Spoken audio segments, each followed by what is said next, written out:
আছি নোয়াখালীর বেগমগঞ্জের তালুয়াচাঁদপুর সরকারি প্রাথমিক বিদ্যালয়ের সামনে। এটি একটি আশ্রয়কেন্দ্রের সামনে আমি দাঁড়িয়ে আছি।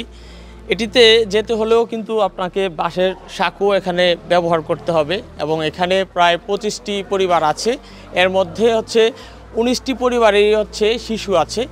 এখানকার যারা আশ্রয় নিয়েছেন সেই মায়েদের সাথে আমরা কথা বলেছিলাম। মায়েরা যেটি বলছেন যে তাদের শিশুদের জন্য পর্যাপ্ত খাবার নেই এবং মায়েরা তার শিশুকে দুধ পান করানোর জন্য যে খাবারের প্রয়োজন সেই ধরনের খাবারও মায়েরা খেতে পারছেন না। বাচ্চারা খানার জন্য কান্না করে, ওরা দুধ খাওয়াইতাম, আমরা ওদের বাপেরা দিন রুজি করে আনতাম, আমরা রাত্রে কোনো রকম খাইতাম। এখন এটাও তো আমাদের বন্ধ হয়ে গেছে, বুঝছেন। ওর বাপে মানে গাছের কাজ করে, ইনকাম সব দিক দিয়ে বন্ধ হয়ে গেছে। আমার ঘরে আমার ঠাঁই দেয় না, এরকম পানিও উঠছে আমার ঘরে।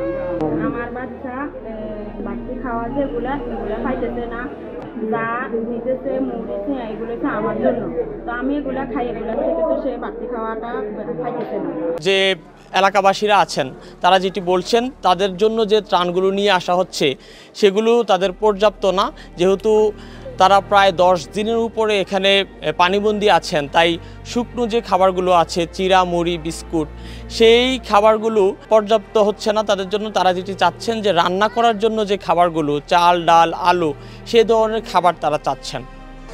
আমাদের এখন সমস্যা হচ্ছে পানির সমস্যা, চাউল, ডাউল, পেঁয়াজ, তেল, এগুলোর সমস্যা। আর বাচ্চাদের আমাদের দুধের যে বাচ্চাগুলো আছে 3 বছর 2.5 বছর, ওই বাচ্চাদের আমাদের এই খাবার আর আমাদের মেডিসিনের সমস্যা। এই 2 দিন পরে আর 3 দিন পরে বা মানুষের খাজলি বিভিন্ন অ্যালার্জি জনিত রোগের কারণে আমাদের ওই মানুষগুলো ক্ষতিগ্রস্ত আছে।